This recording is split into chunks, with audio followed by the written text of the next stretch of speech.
Limón. Báñame limón. Somos Radio. Toma aire. Wow, wow, wow, yo, wow, wow, wow, yo, wow, wow, wow, yo,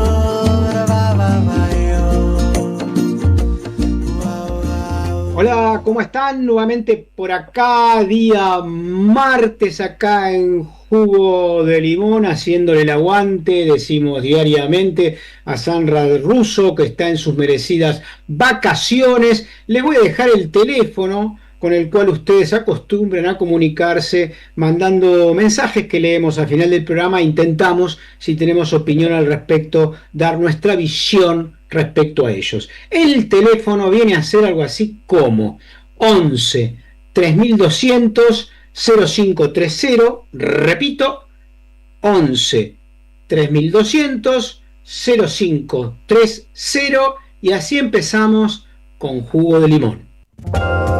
Con cosas para decir y escuchar, las dulces y las ácidas. Jugo de Limón, con la conducción de Sandra Russo. Somos Radio, somos periodismo. AM530. Toma aire. Te esperamos en el Centro Cultural de la Cooperación Floreal Gorini para disfrutar de teatro, danza, música, espectáculos para las infancias, conferencias y presentaciones. Podés compartir un rico café o leer un buen libro en la calidez de nuestra planta baja. Recorre nuestra agenda en www.centrocultural.coop y seguinos en las redes sociales. Comprando las entradas con tarjeta Cabal Crédito o Débito accedes a un 50% de descuento. Centro Cultural de la Cooperación Floreal Gorini, Avenida Corrientes 1543, Ciudad de Buenos Aires. Una experiencia cultural y cooperativa.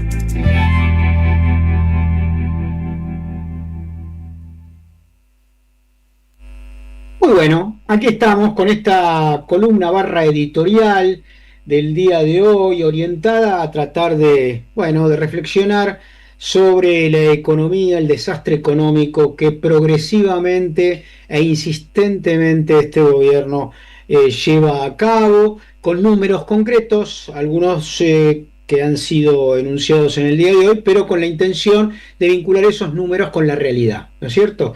Bueno, el título de esto, que viene a ser una especie de editorial, es: la inflación de la que se jacta Milei es más alta que la que dejó Cristina Fernández de Kirchner, cosa evidente que voy a tratar de desmenuzar. Hoy el INDEC difundió el dato de diciembre.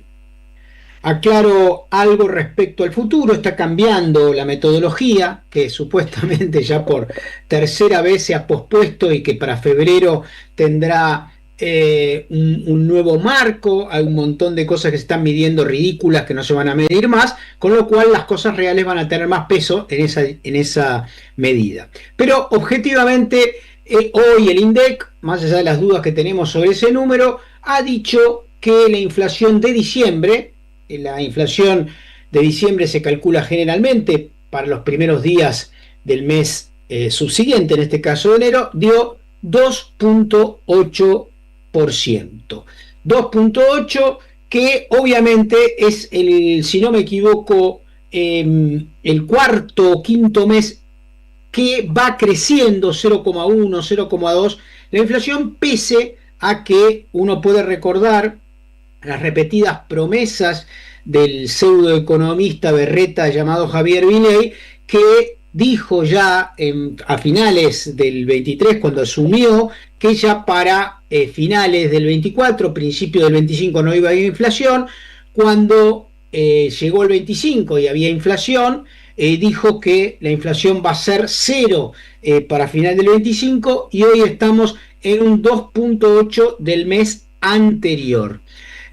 Con lo cual, si uno suma todo el año, desde enero hasta diciembre, nos da un 31.5%.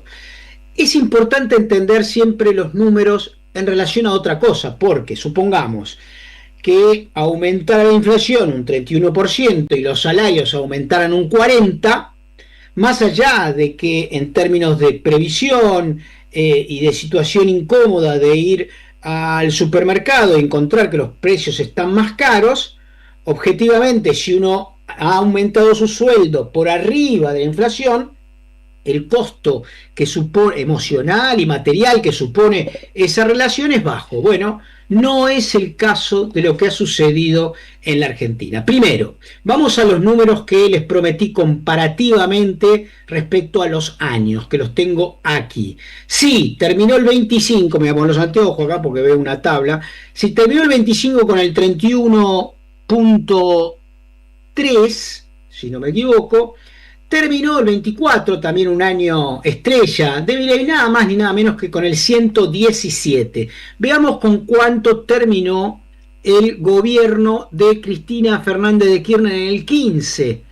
Terminó con el 17.1%, es decir, podríamos decir casi que entre el último año del gobierno de Cristina Fernández de Kirchner y el número que nos deja el segundo año de Milei es casi el doble. Milei, con una restricción monetaria enorme, planchando salarios, destruyendo las jubilaciones, haciendo bosta el mercado interno, abriendo las importaciones, generando despidos y cierre de firmas y de fábricas, llegó al 31%, ¿no? Ahora uno podría decir, bueno, sí, pero el gobierno de Alberto terminó, es verdad, con un 200% con un 100% para el 22. El 23 no lo podemos medir porque si bien es el año que estuvo Alberto casi todo el tiempo, metió en el último mes el señor Javier Milei una inflación solo en un mes de casi un 100%, con lo cual ese año que funciona como medida en todo caso, habría que embarcárselo tanto a Milei como a Alberto Fernández. Y ahí viene toda una discusión, por supuesto.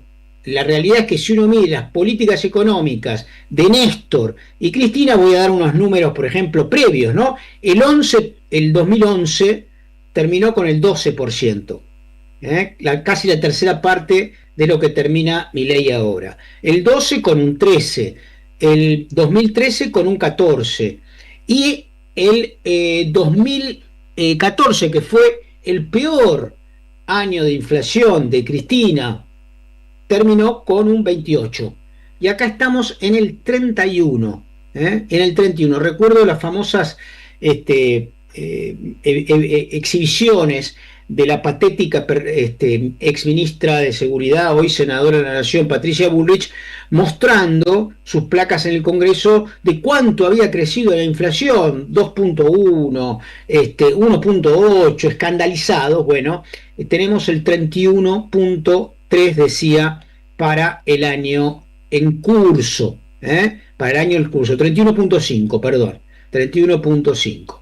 Muy bien, por segunda vez en la era Milei se incrementó el valor de la inflación respecto al mes anterior. ¿Qué quiere decir? Que la inflación está en crecimiento, está incremental, y más ahora va a crecer seguramente porque estos tipos, por exigencia del Fondo Monetario, que les exige devolver la guita que pidieron prestado con Caputo, Macri, etcétera, van a empezar a comprar dólares.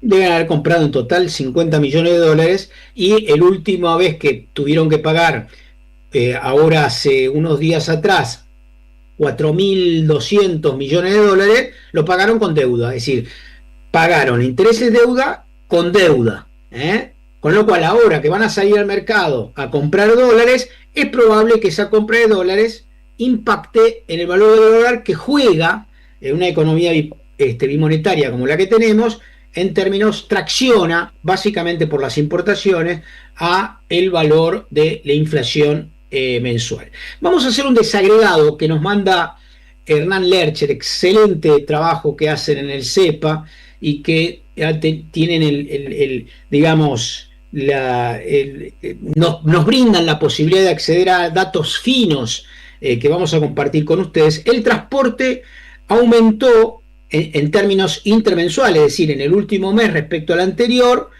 un 4%.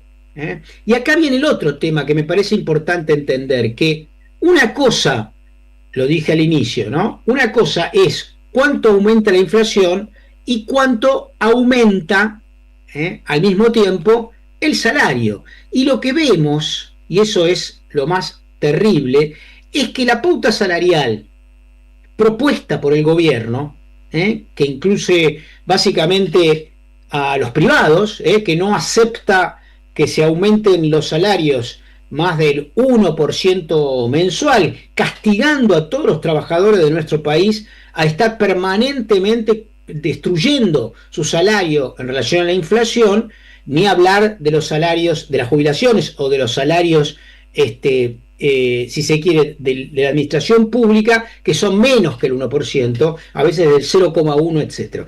Si yo digo que todo el año hubo un promedio de inflación del 2,3 mensual, lo que tenemos es que todos los meses, los 12 meses del año, los trabajadores formales de nuestro país perdieron un 1% mensual de su salario.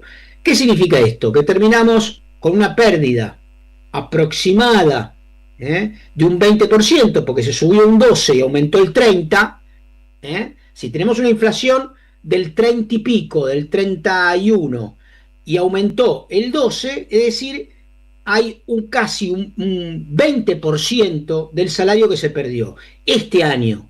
Ahora, si yo tomo el año anterior, es decir, el 2024, tengo que sumarle otro 20%. Conclusión, para hacerlo fácil, en 2 años estos tipos nos metieron la mano en el bolsillo sacándonos el 40% de la capacidad de compra de nuestro salario, de todos los salarios del país.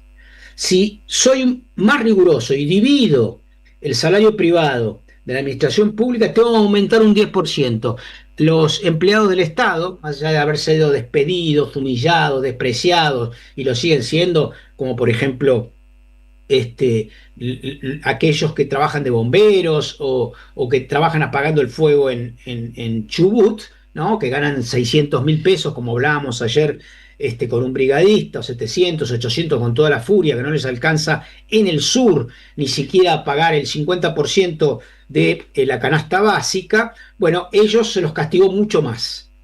Se les afanó el 50% del salario en 2 años y un mes que llevan estos personajes patéticos que prioritariamente le roban, insisto, a los trabajadores. Porque ¿cuál es el objetivo, digamos? ¿Qué le ofrece este gobierno al RIGI, al mundo privado? Justamente eso, vengan acá, inviertan acá, no pongan el dólar no compren, no se lleven la guita afuera, porque en realidad ustedes pueden hacer más guita explotando gente a 2 mangos que poniéndole a jugar a la ruleta de la financiarización. Bueno, más allá de que no les creen, y es lógico que no les crean porque son impresentables, objetivamente cae sistemáticamente la cantidad de los empleados y obviamente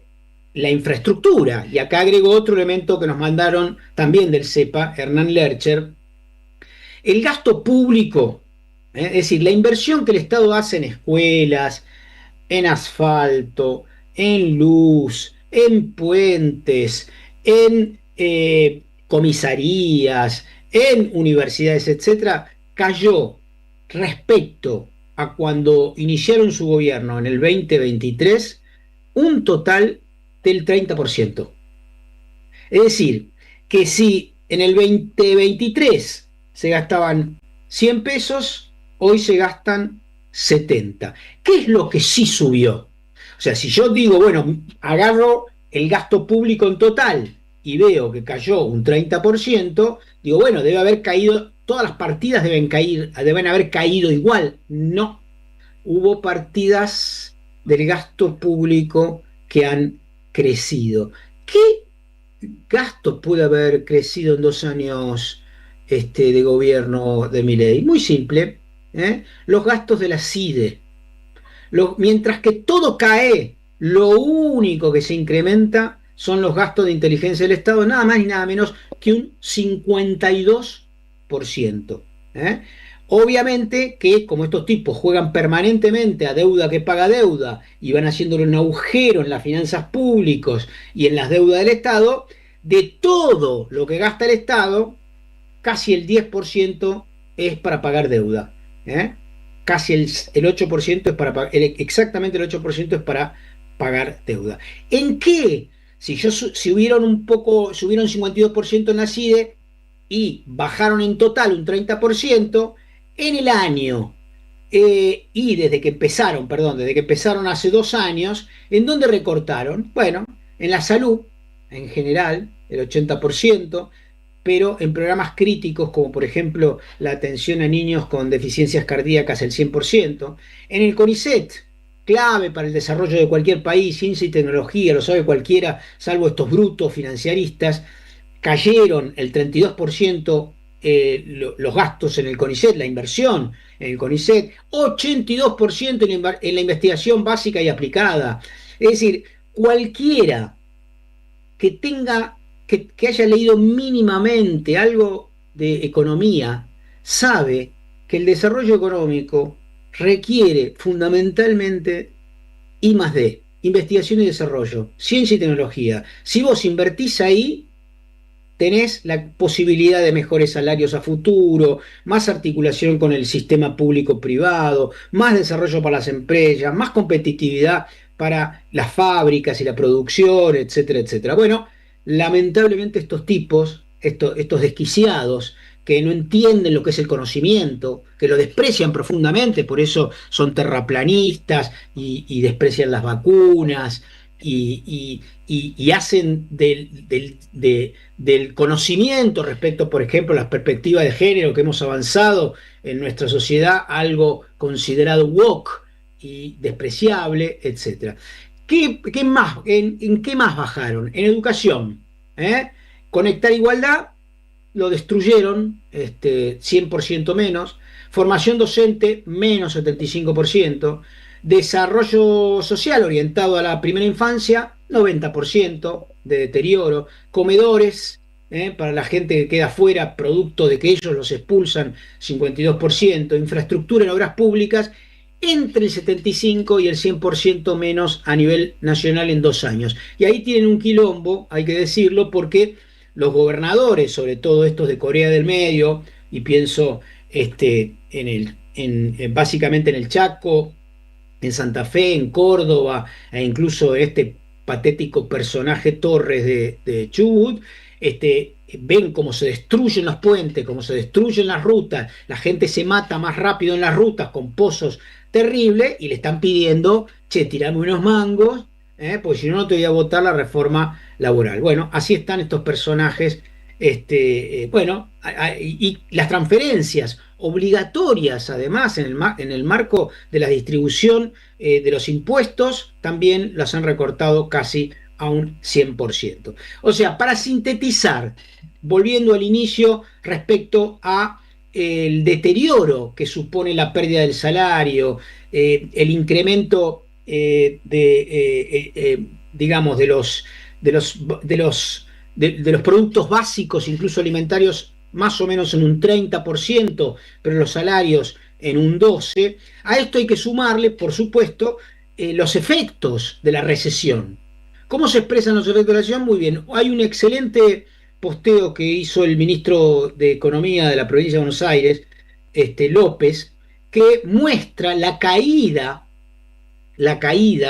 de la destrucción del empleo y de las empresas en la provincia de Buenos Aires, que es el corazón industrial de la Argentina, con Rosario, con Córdoba, etcétera, pero el 40% del PBI industrial de nuestro país está en la provincia de Buenos Aires, sobre todo en el conurbano. Escuchen los datos antes de terminar. Han destruido 5.335 empresas bonaerenses, dejaron de operar desde la llegada del gobierno nacional y ya van 7 meses consecutivos en que la diferencia entre apertura y cierre es superior a la de esto último. Es decir, destruyen mucho más de lo que construyen. En promedio, cierran 8 firmas por día a lo largo de los 22 meses transcurridos desde noviembre del 23 hasta el último dato disponible de septiembre del 25. A ver, si uno mira comparativamente la historia económica de nuestro país, nosotros tenemos etapas de desarrollo aplicadas al desarrollo productivo, industrial, al cuidado del empleo y etapas de destrucción del empleo con el sueño de un país extractivista primarizado en el cual puede darle trabajo de peones o de manejadores si se quiere, de instrumentos para el agro al 5% de la sociedad con toda la furia, mientras, insisto, destruyen sistemáticamente a la empresa privada que ellos idolatran tanto y las transnacionales se van del país, incrementándose, por supuesto, la importación de cualquier cosa, incluso, obviamente, porque son imparables, de los productos chinos. Esta semana, y termino con esto, llegó a nuestro país un barco chino de BYD, que es una empresa, el barco es de la empresa automotriz y trae nada más que 7.000 autos para obviamente complementar la destrucción de la industria automotriz argentina, que lamentablemente es transnacional, cuando en algún momento, sobre todo en el gobierno de Perón, intentó a partir de distintas versiones tener y tuvimos autos nacionales. Más allá de eso, eso es trabajo argentino que se pierde y estos tipos parece están contentos. Sigue la feria del jolgorio neoliberal para continuar destruyendo la economía de los ciudadanos argentinos.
Bueno, aquí estamos escuchando al Tabaré Cardoso junto a Jorge Nasser haciendo este temazo que se llama Contradicción y que remite obviamente a un posicionamiento en la vida de que no hay que idolatrar a nadie. Y de ahí directamente, de este hermoso tema musical, nos vamos a una entrevista con Claudia Buffi, que es secretaria general de ATE en el INTI, Instituto Nacional de Tecnología Industrial, sobre el ataque a otro organismo público. Recién hablábamos de cómo han destruido lo público y pretenden muy claramente destrozar a todo lo que tenga que ver con lo colectivo, y el Estado es la forma superior de lo colectivo.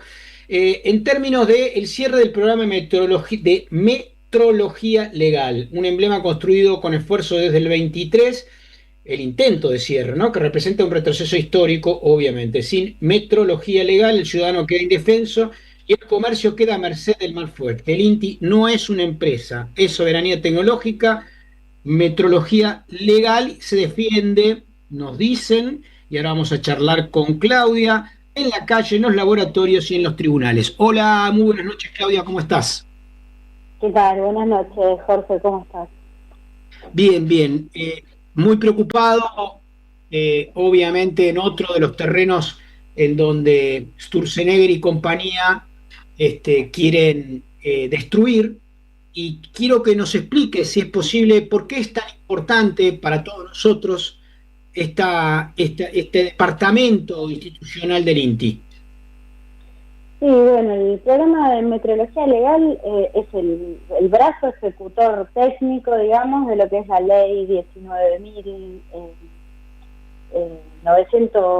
811, perdón, no, es 19.511, que es una ley sancionada hace muchos años, que tiene como finalidad de proteger todo lo que son las transacciones comerciales.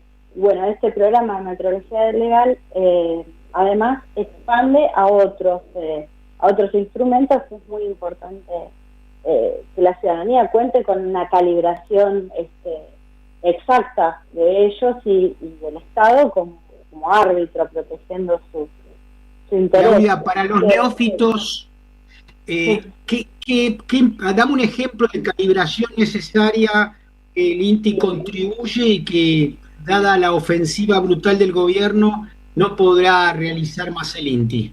Bueno, se hace el control de lo que son las balanzas, los surtidores de nafta, tensiómetros y termómetros, anemómetros, cinemómetros. Esos son todos, lo que es las balanzas y surtidores no necesita mucha explicación, digamos. Además tiene impacto en lo que es la importación y la exportación. Es el Estado arbitrando, digamos, los medios para proteger a la ciudadanía, ¿no? Es algo que es muy importante porque garantiza que una transacción comercial, digamos, no sea inclinada por el más fuerte, sino que haya una visión objetiva y un cuidado de la ciudadanía, que un kilo sea un kilo, una tonelada sea una tonelada, que un litro de nafta sea un litro de nafta. A ver, si yo entiendo, movete un poquito, a ver, Claudia, porque te escucho un poquito mal, a ver si encontrás un mejor lugar para comunicarnos con nosotros, mientras te hago la pregunta. Sí.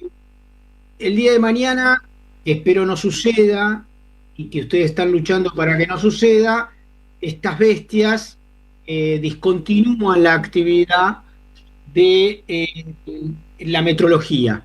Eso hace, por ejemplo, que el tipo que de una estación de servicio que dice venderte un litro de nafta super, dispone que para él un litro es otra cosa que vienen a ser, por ejemplo, menos. Exacto. Y puede hacerlo porque no hay nadie que legisle o le exija a este personaje de una estación de servicio que venda un litro, porque nadie pone el mecanismo para medir eso. ¿Está bien mi reflexión? Es exactamente así. Impacta en lo que son cada uno de los surtidores que hay en todo el país. Es verificado regularmente por un inspector del INTI. Lo mismo pasa con las balanzas comerciales e industriales, o sea, son controladas. Además el INTI, también, otra cosa muy importante son los medidores de gas, de agua y de energía eléctrica. El INTI controla que esos equipamientos, esos instrumentos funcionen de la manera correcta. Lo hace directamente o lo hace a través de lo que es el SAC, una red de calibraciones que hay a nivel federal. Nosotros tuvimos el primer embate hace unos 15 días, cuando el gobierno avanzó contra este servicio argentino de calibraciones, razón por la cual nosotros hicimos, entre otras cosas, un corte de General Paz a finales del año pasado. O sea, eso es en la continuidad, sigue en la misma línea, ahora atacando directamente lo que es el programa de metrología legal. Se me ocurre otro ejemplo, porque me interesa que los oyentes se comprometan en la lucha para defender estas instituciones. Digamos que un amigo de Sturzenegger se pone a fabricar balanzas, ¿no?, para fiambrerías, y en realidad cuando la balanza da 1 kilo, el tipo está vendiendo 800 gramos. Como no hay nadie que lo legisle, se la vende a un montón de gente y le dice, che, comprá esta balanza, que le muestra a la gente 1 kilo, pero está vendiendo 800 gramos y te ganás el 20%. Podría suceder en el caso de que no exista la metrología, ¿es correcto? Exactamente. Ellos se basan en el principio de que el Estado, de que el mercado se va a regular solo y que no van a... Que se va a ir depurando, pero no es lo que va a pasar. O sea, por algo, las operaciones comerciales en Argentina, a partir del año 2004, que es cuando efectivamente se aplicó y se creó el programa de metrología legal, quedaron a resguardo. Antes de eso, el ciudadano estaba desvalido ante esta situación. El ciudadano estaba solo. Y ese a lo que vuelven a apuntar. La confianza tarda décadas en construirse. De un plumazo se puede destruir. Y un país sin metrología legal es un país que renuncia a la calidad. Es un país que le dice a los ciudadanos, estás solo a la merced de estas empresas que lógicamente analizan la ecuación a su favor. Te hago otra consulta. Que los trabajadores alzan su voz, digamos, no solamente por su situación particular laboral, sino porque son más de 80, 100 trabajadores en lo que es todo el país calificados para esta tarea. Así que se me ocurren dos cosas, de que estos técnicos que están hipercalificados, seguramente muchos de ellos podrán ser contratados por empresas internacionales y luego reconstruir ese tejido laboral es difícil en el caso hipotético que lo destruyan. Pero te hago otra consulta respecto a esto. Argentina no ha firmado tratados o acuerdos internacionales que exijan la metrología incluso para la exportación. Y bueno, nosotros, desde ATE estamos estudiando bien todo lo que es la normativa, porque este gobierno nos exige batallar en muchos planos. Así que sí, hay normativa internacional. De hecho, el INTI es un referente mundial. Héctor Lais, que era la persona que, ahora fue desplazado, que era el gerente de metrología, era un referente internacional, así que sí, hay mucha tela para cortar, porque además, como ya lo hemos dicho en este programa, el gobierno de Milei a través de Sturzenegger son personas que desprecian y desconocen el Estado, entonces hacen cosas que después tienen que tirar para atrás, así que por eso es que nosotros tenemos dada esta estrategia, la gremial, que es la organización de los trabajadores, y también el análisis de la situación a nivel legal, porque es susceptible de generar acciones de amparo por posible inconstitucionalidad y o quebrantamiento a leyes que tienen plena vigencia. Claro, yo me imagino, Claudia, que no es solamente un problema potencial para los usuarios, sino también para los empresarios que necesitan contar con algún mecanismo de fidelización de lo que compran, es de toda la cadena de valor. Si uno va y compra un quintal de soja, haya alguna garantía que la balanza para pesar eso esté normalizada por alguien, ¿no? Y no simplemente el capricho del vendedor. Así que no es un problema solamente del usuario último, sino de todo el proceso productivo, ¿es correcto?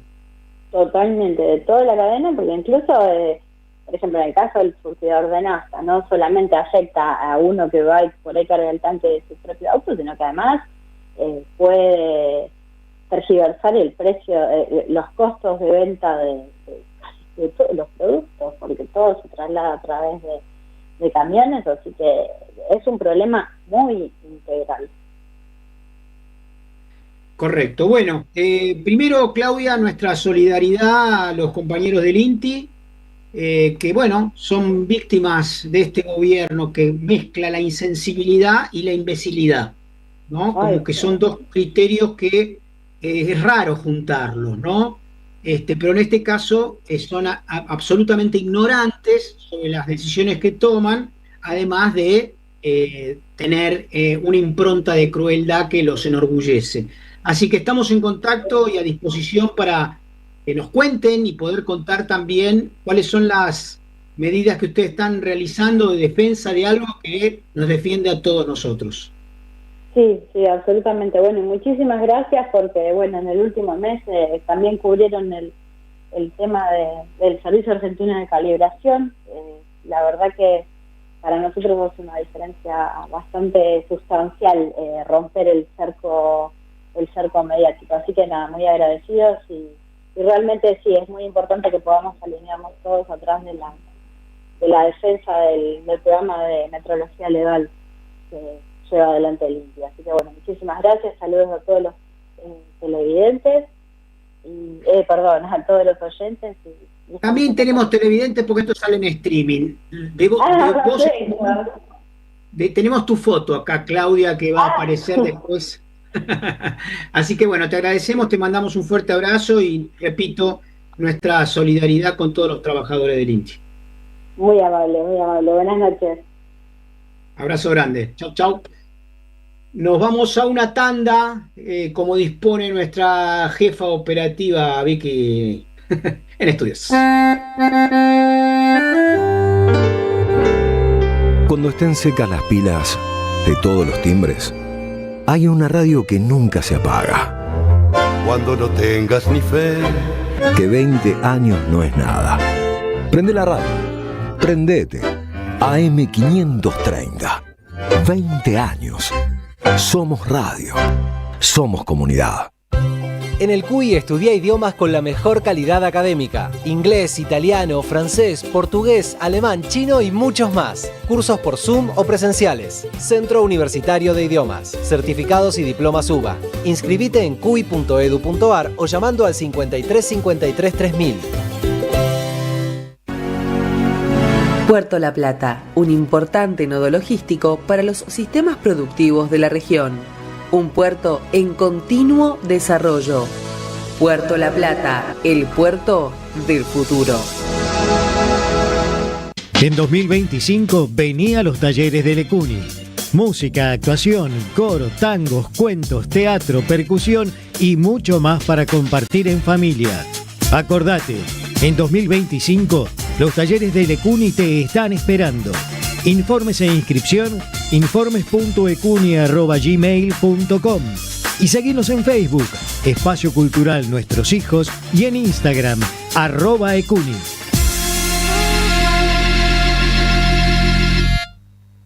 Alimentos cooperativos. Producción y comercialización de productos cooperativos y de agricultura familiar. Envíos a todo el país. Por pedido, envía tu mensaje al 11 34 31 2928. Seguinos en Instagram como @alimentoscooperativos. Gracias, mami. Escuchar este mensaje te toma más tiempo que abrochar tu cinturón o la sillita de tu hija o hijo. Un clic que salva. Ministerio de Transporte, Gobierno de la Provincia de Buenos Aires. Llega el verano y la cultura vuelve a ser un lugar de encuentro y alegría. Este verano te invitamos a disfrutar de vacaciones en toda la provincia de Buenos Aires con una programación pensada para toda la familia. Disfruta de teatro, música, cine, juegos, talleres y lecturas de verano. Con más de 600 actividades libres y gratuitas y la presencia de 1000 artistas en circuitos culturales que recorren cada territorio. Porque lo mejor de la cultura es la felicidad de compartir. Conocé la agenda completa en institutocultural.gba.gov.ar. Instituto Cultural, Gobierno de la Provincia de Buenos Aires.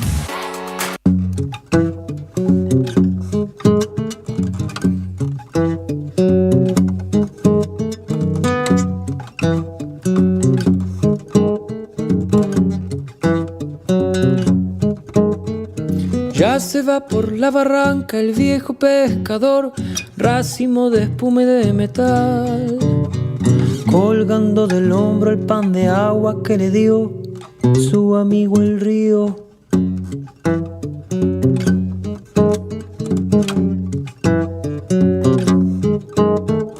Una vieja quilla, una canoa, un espinel, huellas en la arena y un adiós. Las lejanas islas que se empeñan en volver, la nostalgia del primer amor. Ay, la vida es un río bravo pescador, con peces de sombra y un dorado en estribor. Una vieja quilla, una canoa, un espinel, huellas en la arena y un adiós.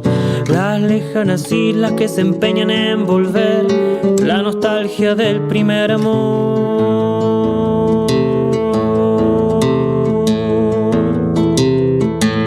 Ya se va por la barranca el viejo pescador, racimo de espuma y de metal, colgando del hombro el pan de agua que le dio su amigo el río Paraná.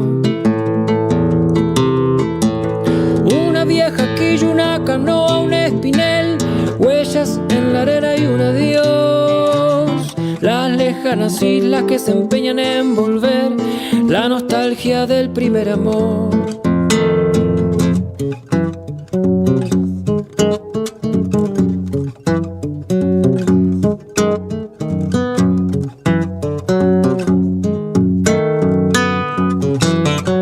Ay, la vida es un río bravo pescador,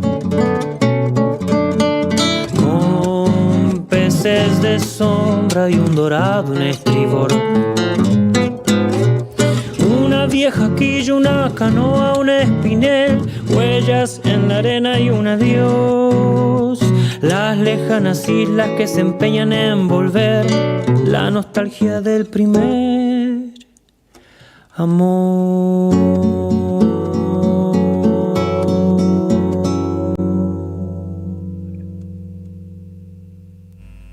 Muy bien, aquí estamos y nos vamos ya directo. Sí, primero tenemos que decir que estamos escuchando Pan de Agua de Julián, de y por Julián Venegas. Y de ahí nos vamos efectivamente a el encuentro con nuestro amigo, hermano y compañero Eduardo de la Serna, que estuvo leyendo un libro que me pareció interesante y que nos va a comentar. Hola Eduardo, muy buenas noches.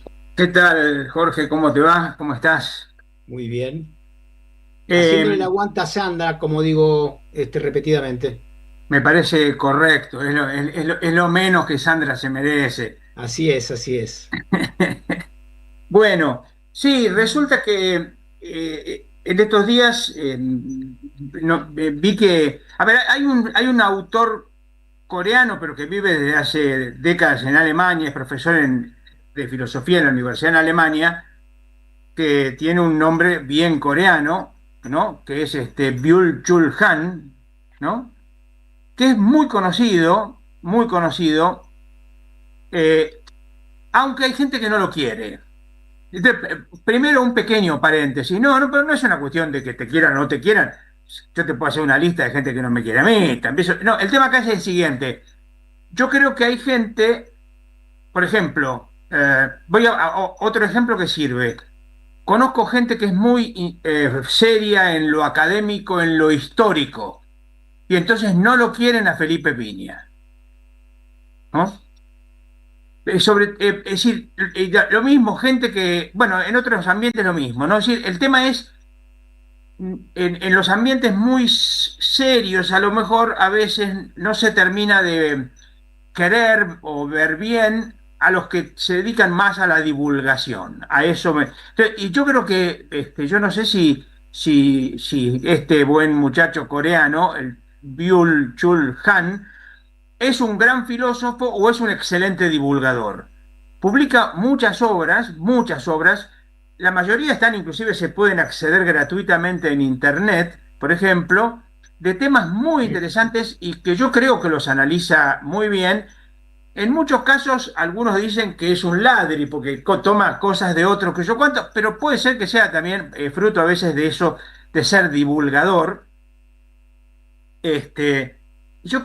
Por ejemplo, en general sus libros son libros muy cortos. Por ejemplo, este que comento ahora tiene 95 páginas, pero con las notas, bibliografía y todo. Es decir, no es un libro, es un libro que el libro como tal, 80 páginas. Sí, es un librito, es un libro muy cortito, obviamente. El libro se llama Sobre Dios. Así nomás. Y pensar con Simone Weil. Ya enseguida quiero decir algo de Simone Weil porque lo merece, ¿no? Lo merece.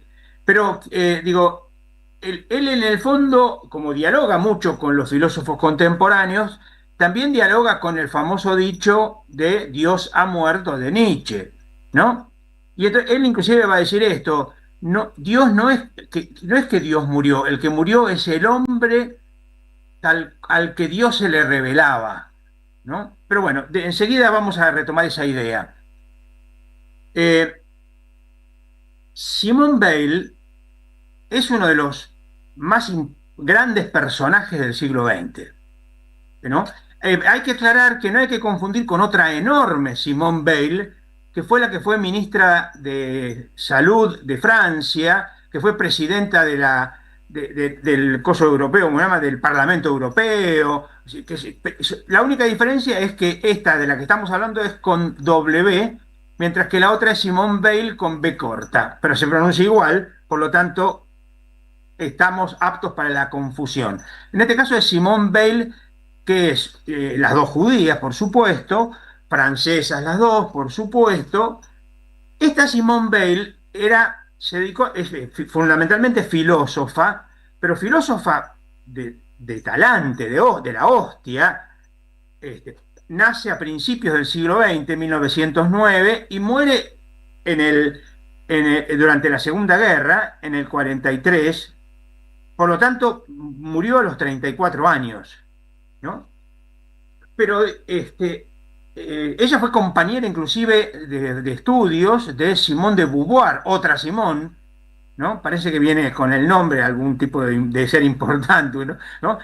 Que inclusive tuvo una discusión con Simone de Beauvoir, que Simone de Beauvoir la cuenta, no es un chimento, la cuenta Simone de Beauvoir destacando algo de ella, ¿no? Pero bueno, no me quiero meter en esto porque me interesa destacar algo del libro, por lo menos. Aunque el libro, como digo, es corto, se puede leer y vale la pena leerlo entero y después sacar cada uno sus propias conclusiones, por supuesto, ¿no? Pero esta Simone Weil pero, por ejemplo, fue tan comprometida ella, intentó tanto ser coherente entre el pensar y el hacer, que ella, por ejemplo, para poder sentir y experimentar lo que experimentaban las víctimas, trabajó de obrera en la Renault y fue explotada y maltratada como todos los obreros en la Renault. Yo creo que si me comprara un Renault le estaría faltando el respeto a Simón porque tenía una experiencia muy traumática de su experiencia de trabajo en la Renault. Pero entonces, ella fue tan coherente con eso que siendo pacifista, pero pacifista tipo Gandhi, participa de la guerrilla contra Franco en la República Española. Ella participa en una, no sé en qué columna en Barcelona. Era bastante torpe, por lo que dicen, así que si tenía un arma había que correrse porque se le podía escapar un tiro para cualquier lado, porque era muy torpe, ¿no? Pero inclusive, además, para que mostrar la coherencia, ella tiene la tuberculosis durante su estadía en Londres. Ella quiere ir de paracaidista a Francia, ¿no? No la aceptan, pero insisto, por torpe, pero por ejemplo ella con su tuberculosis, los médicos le dicen que tiene que alimentarse bien y ella no acepta comer más de lo que come cualquier soldado en su ración diaria. Y así se termina muriendo, ¿no? Pero digo, si quiero decir, es de una coherencia hasta la autocrueldad. Pero bueno, vayamos acá al tema.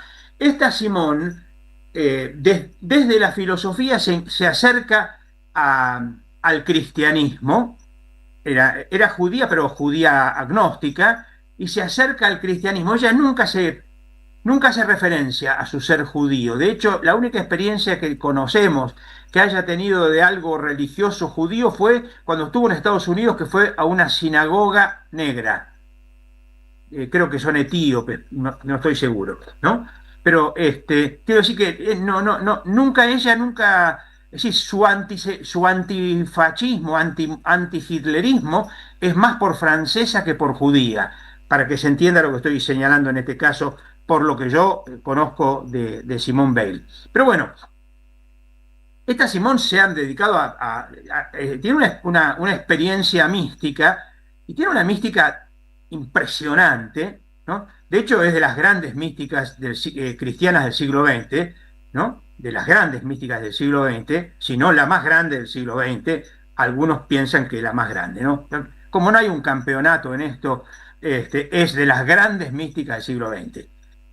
Y entonces acá es donde Schul dialoga con Simone Weil sobre Dios, ¿no? Y entonces dice que el ser humano contemporáneo, él dice el hombre, pero a mí me gusta decir ser humano porque el hombre tiene cierta lectura machista, ¿no? El ser humano contemporáneo, digamos, no tiene mucha posibilidad de encontrarse con Dios, por eso es lo del Dios ha muerto, o el hombre en realidad ha muerto, y entonces va a destacar fundamentalmente 7 cosas, y esto es lo que todo lo es lo que habla el libro, 7 cosas en las cuales él entiende que Simone Weil muestra el encuentro con Dios y que el ser humano contemporáneo, que es un tema que le importa mucho a Schul, particularmente, sobre todo el tema del neoliberalismo y el tema del ser humano contemporáneo con los medios de comunicación, etcétera, etcétera, sobre todo las redes sociales, etcétera.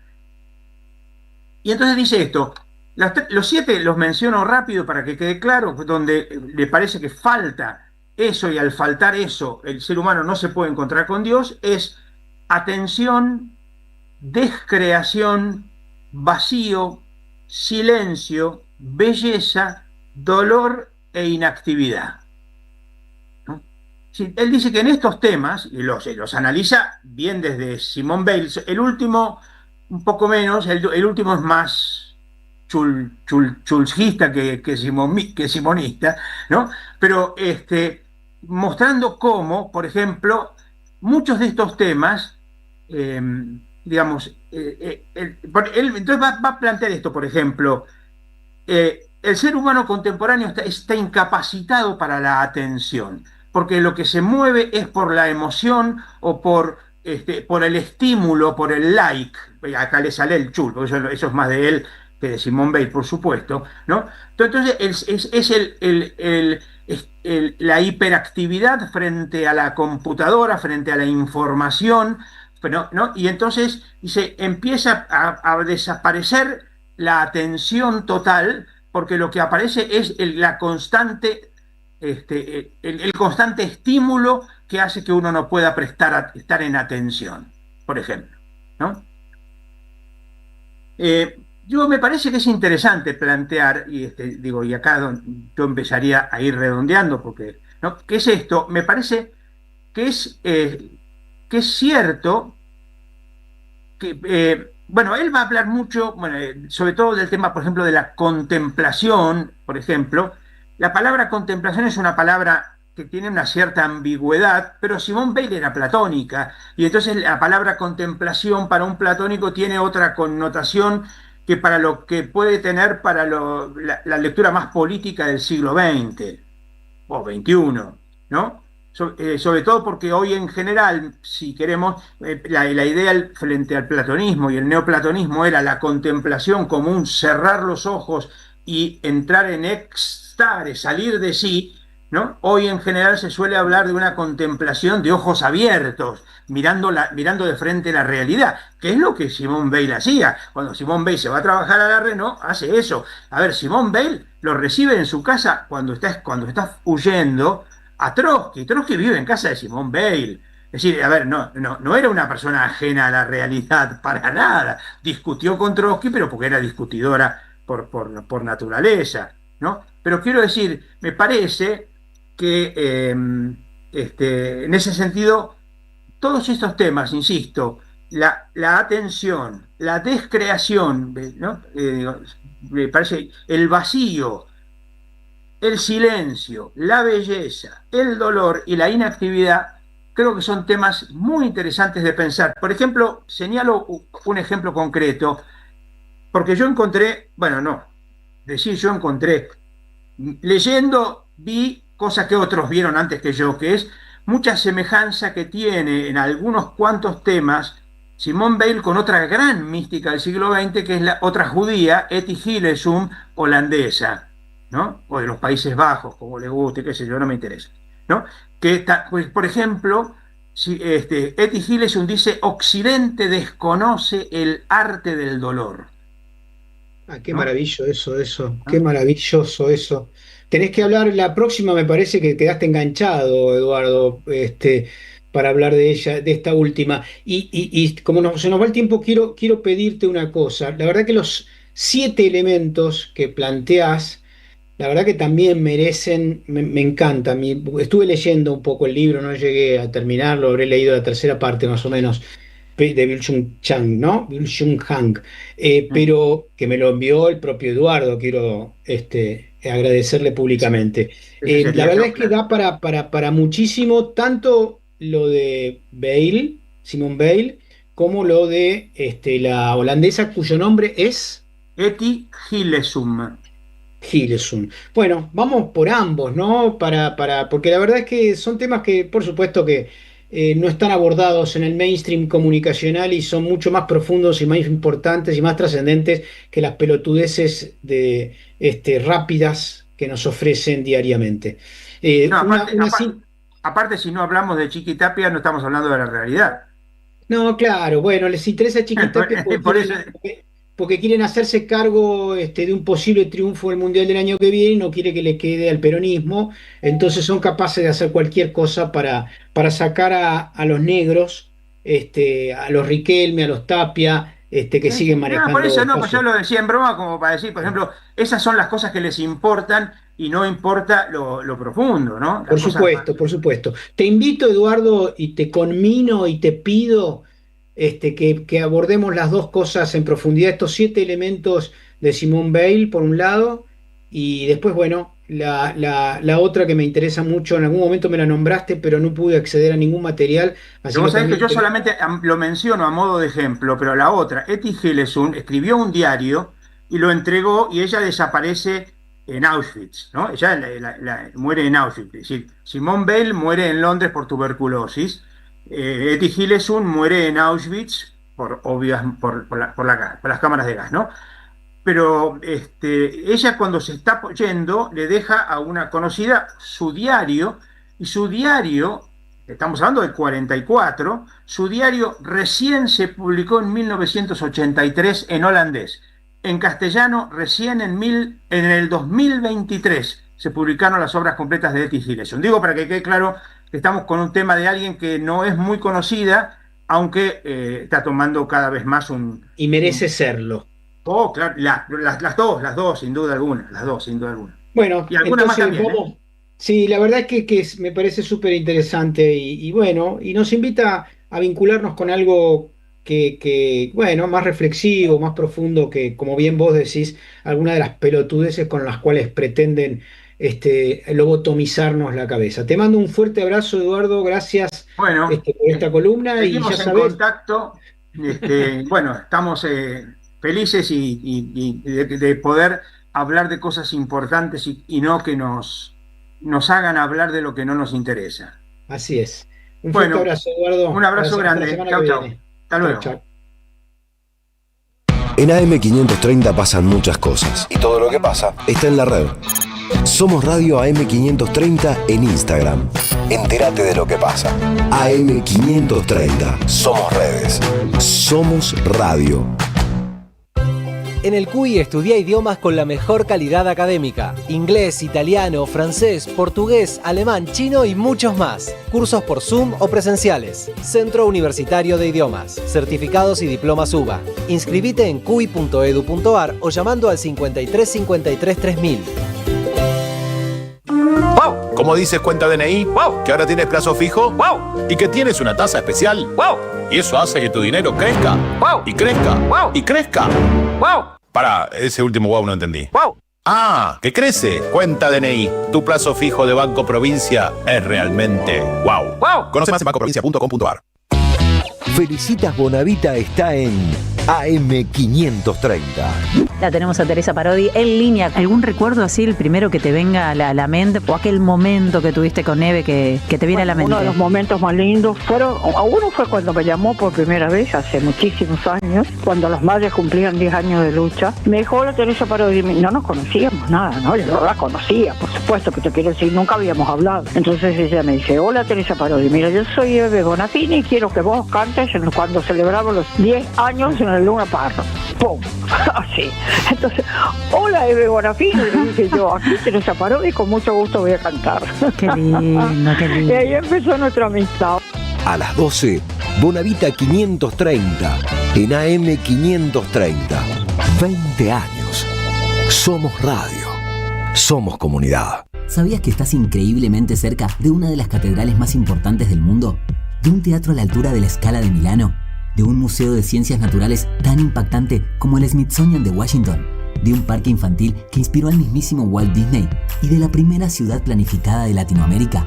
Sí, todo eso lo encontrás en La Plata, además de una increíble gastronomía, los mejores planes y plazas diseñadas para enamorarte. Redescubrí La Plata. Estamos acá, increíblemente cerca. Municipalidad de La Plata. La comunidad 530 ya es una realidad y necesitamos que siga creciendo. Tu suscripción es imprescindible para que esto sea posible. Sumate a la comunidad 530. Tendrás la posibilidad de recibir entradas de teatro, recitales, invitaciones a charlas y descuentos en productos y comercios. Bancá a la 530. La radio de las madres te necesita. Si tenés dudas, escribinos 11 64 19 16 50 o envíanos un correo info@am530somosradio.com. Habrá sido la navaja suiza que te regalé. Mi abuela siempre dijo no se regalan cuchillos, o quizás el gato negro delante del que pasé, sin detenerme a verlo ni contar hasta 10. Se me cayó muchas veces al no, tiré un poquito para atrás, quizás fue eso, o me burlé demasiado del I Ching y los emperadores chinos vinieron por mí. Estás buscando señales en tu memoria, ya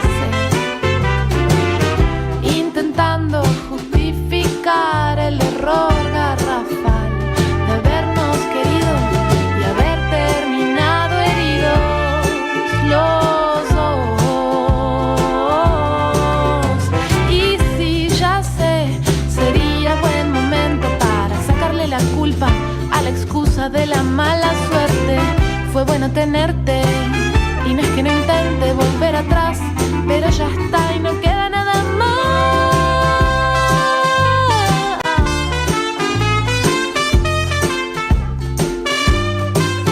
Habrá sido aquella noche en que llegaste entusiasmado con aquel paraguas rojo que te habías comprado me mostraste cómo era bajo techo y una punta le pegó a un espejo en el cuarto de al lado. Y barrimos a la luz de la luna y dijiste hoy, ojalá que no hubiera llegado. Te olvidaste de tocar madera y pasaste en el camino por abajo de 6 escaleras. Estás buscando señales en tu memoria, ya sé, intentando justificar el error garrafal de habernos querido y haber terminado heridos los dos. Y si ya sé, sería buen momento para sacarle la culpa a la excusa de la mala suerte. Fue bueno tenerte y no es que no intente volver atrás, pero ya está y no queda nada más.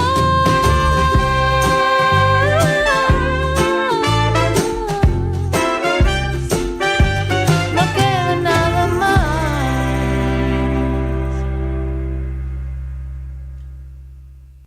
Muy bien, estaba tomando un matecito, escuchando a Papina de Palma haciendo Supersticioso. Y de ahí nos vamos a hacer lo que corresponde, que es la campaña 530. La radio de las madres te necesita. Suscríbete, acompañanos, bancá a la 530. ¿Cómo?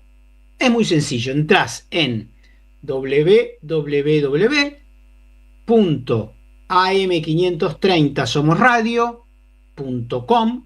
Repito, entrás a www.am530somosradio.com, cliqueás en asociate o en el banner que te lleva a la página de nuestra comunidad, elegís la suscripción que mejor se ajuste a tus posibilidades, apretás el botón unirme y ya está listo.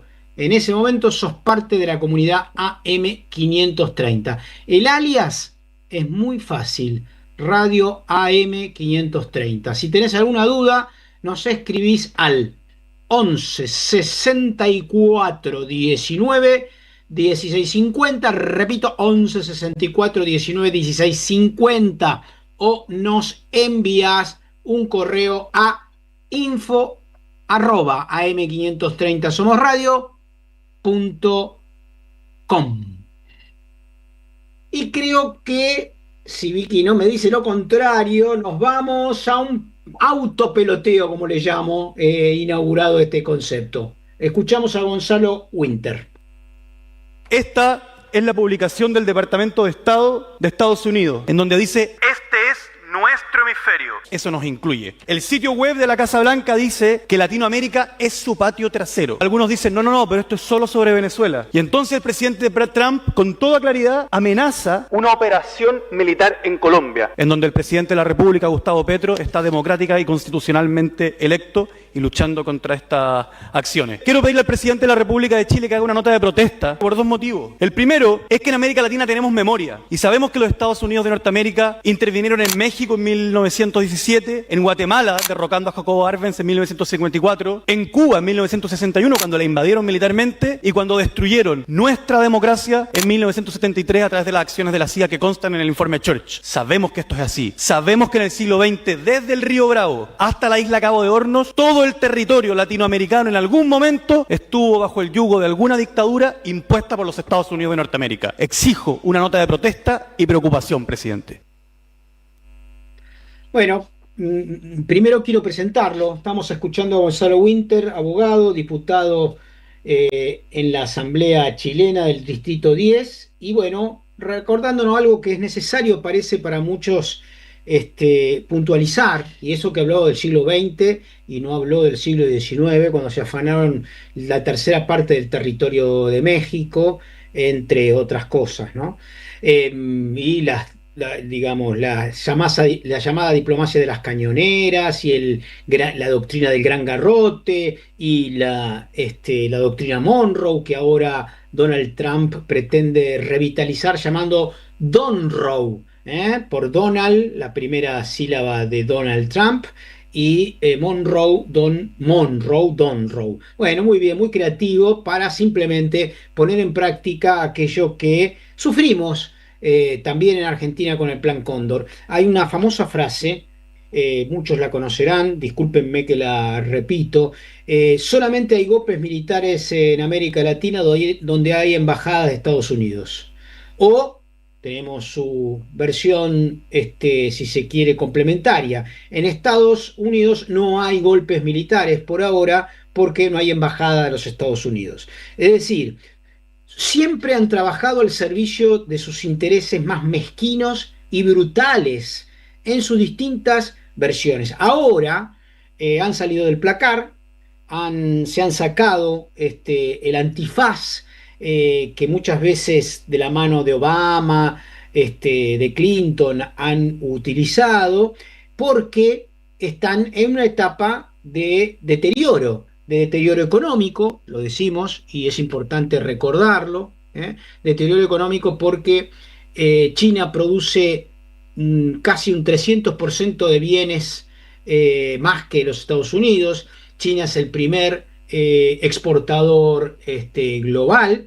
Estados Unidos tiene como primer socio comercial, curiosamente, a China, y a pesar de ponerle aranceles, quitárselos, volverlos a poner, sigue siendo el primer socio comercial y no puede, porque la lógica de consumo de los Estados Unidos, basada parcialmente en una lógica financiera, contribuye no solamente a que grandes capitales internacionales, incluso de Argentina, viajen y se instalen en ese país, sino a un desorbitado interés de consumo cada vez más, si se quiere, pequeño, sobre todo en la clase trabajadora de Estados Unidos. Pero objetivamente está en una etapa relativa de mucho temor, y la expresión del temor es esta brutalidad que se expresó con una violencia increíble el 3 de enero, quedará en la historia seguramente por el secuestro de un presidente, pero abrirá, como escribí hace un tiempo, la caja de Pandora para que otros países o gobiernos, imitando al gran señor imperial, se atrevan o crean estar habilitados para hacer lo mismo. Total, las reglas del juego internacionales no existen más porque ya han violado sistemáticamente la mayoría de ellas.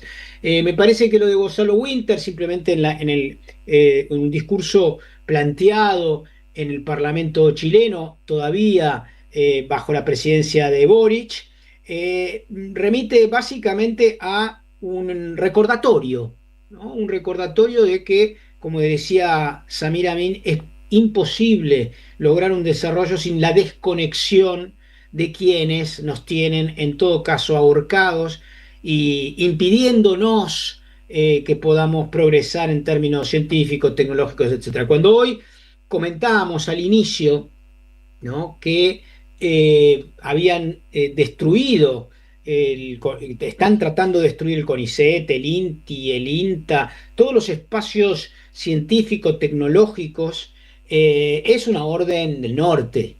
Ellos nos prefieren vasallos, productores de material básicamente primario, sin valor agregado alguno, con el objetivo de, en todo caso, venir de vez en cuando y decir, bueno, te presto unos mangos porque vos sos un Estado fallido y con eso ganas unas elecciones, ¿no es cierto? Cuanto más débil sos, lo dijo hace poco Vladimir Putin, y Peskov también lo dijeron en una semana en distintas versiones.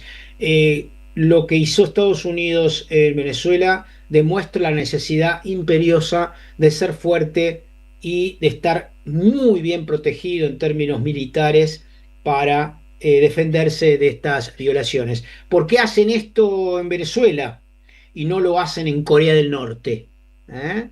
Y no lo hacen porque obviamente Corea del Norte tiene ojivas nucleares. Entonces, por supuesto, lo hubiesen querido hacer. Lo quieren hacer ahora nuevamente en Irán, producto básicamente de situaciones internas que son el resultado de crisis económicas también producidas por aranceles, por bloqueos, por sanciones, que repercute fuertemente en la economía interna de la República Islámica. Más allá, y ahí hago una nota a pie de página que puede a muchos o a algunos no gustarle, de la lógica teológica, patriarcal y brutal que exhibe el gobierno de los ayatolás sobre las mujeres, las disidencias y los partidos de izquierda, ¿no? Que muchos se olvidan que cuando subieron al poder solamente en unos meses mataron 30.000 militantes comunistas, 1978-79. Más allá de eso, por supuesto que lo que está pasando en Teherán es parte de una revuelta de colores instrumentada por la CIA, pero que contribuye fuertemente también con el acoso económico que viene sufriendo y los bombardeos también de Estados Unidos que viene sufriendo desde hace años. Así que recordar nuevamente cuál es el enemigo de la humanidad, ponerle título, tener claro la necesidad de América Latina de una segunda y definitiva independencia y saber que Julio De Vido, Cristina Kirchner, Milagros Sala están presos porque han sido señalados por estos organismos extranjeros que requieren un país sometido, vasallo, como el que lamentablemente les está ofreciendo en este momento un personaje como Javier Milei. Así nomás nos vamos a una tanda. Están pasando demasiadas cosas raras, pero hay una radio que nunca se apaga. No te dejes desanimar. Prende la radio. Prendete. AM530. 20 años. Somos radio. Somos comunidad. La normalidad. Atención Lanús, el sábado 17 en Perón Vivo llega el nuevo show del 2026. Entradas por Paz Line. Sábado 17, Lanús. Paz Line. Total anormalidad. El nuevo show de Adrián Stoppelman. Entradas por Paz Line. El sabor que te acompaña es Café Bantú. El aroma en la mañana de Café Bantú. Bantú. Te esperamos en el Centro Cultural de la Cooperación Floreal Gorini para disfrutar de teatro, danza, música, espectáculos para las infancias, conferencias y presentaciones. Podés compartir un rico café o leer un buen libro en la calidez de nuestra planta baja. Recorre nuestra agenda en www.centrocultural.coop y seguinos en las redes sociales. Comprando las entradas con tarjeta Cabal Crédito o Débito accedes a un 50% de descuento. Centro Cultural de la Cooperación Floreal Gorini, Avenida Corrientes 1543, Ciudad de Buenos Aires. Una experiencia cultural y cooperativa.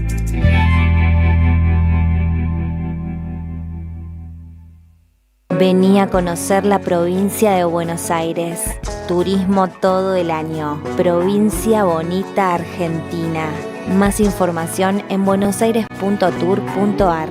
Gobierno de la provincia de Buenos Aires. Tómate un jugo de política, Báñame limón, sociedad, género y cultura. Jugo de limón. Báñame limón. Un programa antioxidante. Wow, wow, wow, wow, wow, wow,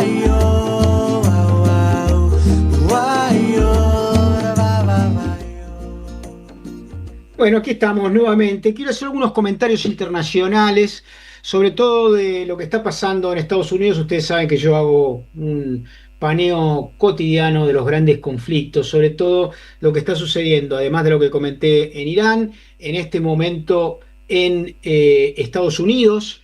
Hay una operación muy fuerte planeada por quien yo llamo Narco Rubio, ¿no? Para tratar de cambiar el eje respecto a las investigaciones del escándalo Epstein. Vamos a poner en carpeta.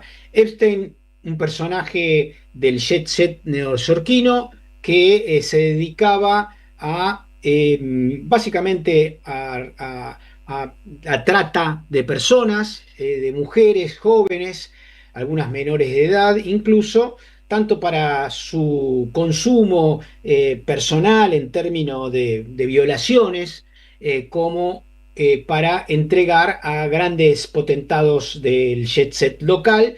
Hay grandes sospechas que uno de ellos, más que sospechas son casi certidumbres, que uno de ellos ha sido el propio Donald Trump. Se le ha pedido dentro de Estados Unidos que libere los archivos que están en poder del Departamento de Justicia, que es un departamento que, por supuesto, es como el ministerio en la Argentina, controla el Poder Ejecutivo, y a partir de una exigencia bipartidista, tanto de los republicanos, que es el partido de Trump, como del Partido Demócrata, se le exigió al Departamento de Justicia que libere dichos archivos. Bueno, curiosamente el Departamento de Justicia dijo que sí, que iba a liberar todo, pero había cosas que todavía estaban en investigación y no que se podían liberar. Ese es el primer capítulo de los 2 últimos meses. Yo creo que muchos opinan, y coincido con ellos, de que eso contribuyó fuertemente también a la decisión brutal de Donald Trump y Narco Rubio de hacer la operación en Venezuela, que ellos asquerosamente llaman extracción y que es un secuestro en el marco de un ataque de guerra a un país soberano, ¿no? Lo de Epstein funcionó para tratar de ocultarse el marco de algo que merece tapa, como la acción militar desarrollada en Caracas y en otros lugares de Venezuela, ¿no es cierto? Pero ahora le suman otro capítulo. Intentan desviar la atención del caso Epstein, porque se les acabó Venezuela momentáneamente, ¿no? Entonces ahora aparece Irán también como un elemento internacional que el jefe del mundo, el patrón de la humanidad, cree que puede intervenir y cambiar. Dice, ya la ayuda está en camino, le dice a los manifestantes. Ahí ya se considera algo así como más de 2.000 muertos en Irán, con las manifestaciones y obviamente los enfrentamientos, pero le suma una interna dentro de la política de los Estados Unidos ligada a que lo quieren acusar a Clinton, que más allá de que pueda haber estado vinculado o no, se le pide que se presente ante el Congreso, ante el Capitolio, para una indagatoria, y él y su mujer dicen que no, que no hay ninguna herramienta para que lo puedan hacer, porque no es un funcionario público en este momento, y que pretenden obviamente 2 mecanismos: o bien incorporar a un demócrata al escándalo, ¿no? para diluir las potenciales responsabilidades de un pederasta convicto y acusado y condenado por abuso sexual, como es el caso de Trump ya, ¿no? A la persona que abusó tuvo que pagarle casi 70 millones de dólares por incluso ofenderla después de haber perdido el juicio civil, ¿no? Entonces quieren diluir la responsabilidad metiendo en el quilombo a los demócratas. Y a esto se suma que Trump ha pedido, ahí hay una cosa muy graciosa, de que él pide al Departamento de Justicia que empiecen a investigar al presidente de la Reserva Federal. La Reserva Federal es una institución privada donde el gobierno sí tiene instancias para proponer a su presidente, pero que es quien maneja nada más ni nada menos que el billete del dólar, y lo conforman creo, si no me equivoco, 19 bancos privados de los Estados Unidos, que son a quienes a principios del siglo XX se le entregó la responsabilidad del manejo de la emisión y el tema de básicamente las tasas de interés dentro de los Estados Unidos. Así que Donald Trump, en una lógica de guerra contra todos, yo siempre pienso que quien arma estas lógicas de guerra contra todos, en algún momento los patitos se encolumnan para, como va a pasar también en la Argentina sin duda en relación a Milei, para mirarlo de frente y que dé algunas explicaciones sobre todas las víctimas que se generó y lo verdugo que fue durante su época de gobierno, tanto en Estados Unidos como en la Argentina, le hace Trump y Milei. De aquí de esta pequeña, si se quiere, relato internacional, nos vamos al cuarto y último tema musical de la jornada.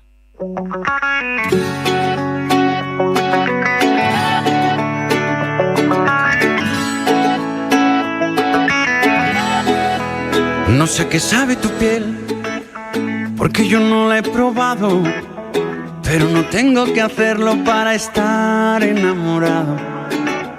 Ni cómo suena tu voz, porque yo nunca la he oído, pero seguro es tan dulce como yo me la imagino.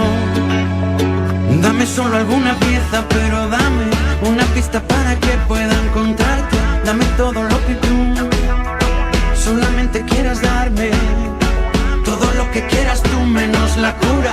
Déjame seguir viviendo esta locura. Dame todo porque yo no dejaré de quererte hasta la última nota. Te he desnudado 1000 veces y no he tocado tu ropa, y nunca voy a olvidarme de esos 2 ojitos negros que pasan a visitarme cada noche por mis sueños. Y he entendido que no se puede detener, porque tú eres la mujer que amo. Te amo, te amo, te amo, y te prometo que ahí estaré por si las moscas, aunque tú no me conozcas. Melendi, Andy Clay, mi chichi, Ewainaichi. Voy a ponerme en complot con tus amistades y con el argot, y la que te lee las cartas del tarot, pa' que te diga con que Mercurio esté retrógrado y haya relámpagos. Cada vez que anochece hay un hombre que le pide a Dios que en un abrazo se funda tu alma con la mía, que seas inspiración, que sea poesía, que sea mi sol de noche y mi luna de día. Probabilidades pocas, pero toca estar pensando en ti. Le escribe al mar en una botella todo lo que tú eres para mí, inalcanzable como una estrella, pero toca estar pensando en ti. Le escribe al mar en una botella todo lo que tú eres para mí, aunque no te des cuenta de lo que yo sienta. No dejaré de quererte hasta la última nota. Te he desnudado 1000 veces y no he tocado tu ropa, y nunca voy a olvidarme de esos 2 ojitos negros que pasan a visitarme cada noche por mis sueños. Y he entendido que no se puede detener, porque tú eres la mujer que amo. Te amo, te amo, te amo, te amo, te amo. Y te prometo que ahí estaré por si las moscas, aunque tú no me conozcas. Por si las moscas, aunque no me conozca, aunque no me conozca. Pero toca estar pensando en ti. Le escribe al mar en una botella todo lo que tú eres para mí, inalcanzable como una estrella. Pero toca estar pensando en ti. Le escribe al mar en una botella todo lo que tú eres para mí, inalcanzable como una estrella. Pero toca estar pensando en ti. Le escribe al mar en una botella todo lo que tú eres para mí, aunque no te des cuenta de lo que yo sienta. Pero toca estar pensando en ti. Le escribe al mar en una botella todo lo que tú eres para mí, inalcanzable como una estrella. Pero toca estar pensando en ti. Ahí estábamos escuchando al gran Melendi, asturiano, él, haciendo su tema Por si las moscas. Y de ahí, en conexión vía Zoom, vamos a charlar, a hacer la columna de Lucas Maida, la va a hacer él en realidad, con su tema Mapa de Extranjerización de Tierras. Hola Lucas, muy buenas noches. Buenas noches, Jorge, ¿cómo estás vos? ¿Cómo andan todos nuestros oyentes? Ya estamos conectados con Julieta Cagiano. Juli es socióloga y becaria del CONICET, Jorge. Ella ha trabajado junto a compañeros en un programa de investigación de historia agraria que dirige Pablo Golki. No sé si estoy diciendo bien el apellido, ahí me corregirá. Volki. Julieta, Ahí va, te paso la palabra, Juli, buenas noches. Hola, buenas noches. ¿Cómo están? Gracias por la llamada. No, por favor, gracias a vos Una por colega, tu tiempo. una colega socióloga siempre será bienvenida en este programa. Ahí va, ella es socióloga, al igual que Jorge, y les comentamos a nuestros oyentes, estuvo trabajando en un programa, en un mapa que muestra la extranjerización de nuestras tierras, ¿verdad? Que hay muchas hectáreas del país de las cuales están en manos de otros países. Queremos conocer, bucear un poco este mapa en un contexto por demás movido que está viviendo nuestro país, las tierras del sur, los incendios que azotan a los pueblos del sur, a la naturaleza. Todo es el contexto en el que los compañeros, las compañeras sacaron este mapa interactivo y queremos conocer, Julieta, sabemos que está saliendo mucho por algunas radios, revistas, entrevistas, porque estamos todos queriendo conocer que con un clic podemos ver quiénes son los dueños, entre comillas, de algunas partes del país, ¿verdad? Sí, quien sobre todo hizo ese vínculo que vos hacías recién, Lucas, es Manuel Adorni la semana pasada, que dijo que la pretensión del gobierno era derogar la ley de tierras y la de manejo del fuego. Entonces, ahí surgió, nosotros con el grupo que dirige Pablo, que contabas recién, veníamos haciendo un seguimiento del tema, no es nuestros temas principales, si bien todos trabajamos el acceso a la tierra de alguna manera. Veníamos haciendo un monitoreo, un pedido de información pública año tras año al Registro Nacional de Tierras Rurales. Con esa base hicimos el mapa interactivo, porque nos llamaba la atención que, bueno, además del de financiamiento de distintas áreas del Estado, no se publica más esta información a nivel subprovincial como hicimos nosotros. O sea, nosotros armamos un mapa donde lo que se muestra es la extranjerización de la tierra con la base que armó esta ley de tierras, ¿no? Del 2011. Esta ley que se intenta derogar. Lo que muestra es que hay 13 millones de hectáreas que están en manos extranjeras. Esto equivale a la superficie de, por ejemplo, Inglaterra, o si pensamos a escalas nacionales, es igual a toda la provincia de Santa Fe entera, por ejemplo. Sin embargo, el dato más relevante no es el dato a nivel nacional. El gobierno sube en la página el dato a nivel nacional y a nivel provincial y dice ninguna provincia excede el tope que fija la ley, que es del 15%. Entonces nos preguntamos por qué tanta intencionalidad en derogarla. Y es que el dato más interesante para nosotros surge cuando bajamos la escala y vemos a nivel local en este caso el mapa muestra el dato a nivel subprovincial, o sea, lo que en Provincia de Buenos Aires es partido, en Córdoba departamentos, bueno, partido o departamento en distintos lugares. Se entiende. Entonces ahí vemos que hay departamentos o partidos que superan el límite ampliamente de la ley. Nosotros en el mapa, que lo pueden consultar en observatoriodetierras.blogspot.com, ahí usamos 3 variables. Está en rojo lo que supera el límite del 15% que fija la ley. En amarillo lo que está por encima del promedio nacional, del 5%, y en verde lo que está por debajo de ese promedio nacional. Entonces vemos que, por ejemplo, hay 36 partidos o departamentos que superan el límite fijado por la ley. Terrible los datos que nos da el mapa. Jorge, querías decir algo, perdón, te vi. Te hago una pregunta. Adelante. Dentro de ese desagregado, ¿quiénes son los poseedores en términos de nacionalidad más importantes? Ahí va. El principal, el que encabeza la lista en términos de nacionalidad, es Estados Unidos, que tiene 2,7 millones de hectáreas. O sea, la provincia de Tucumán entera está en manos de estadounidenses. Y entre Estados Unidos, Italia y España, que son los 3 que encabezan, entre esos 3 tienen el 50% de estas 13 millones de hectáreas. ¿Y los otros las otras nacionalidades que siguen, cuáles son?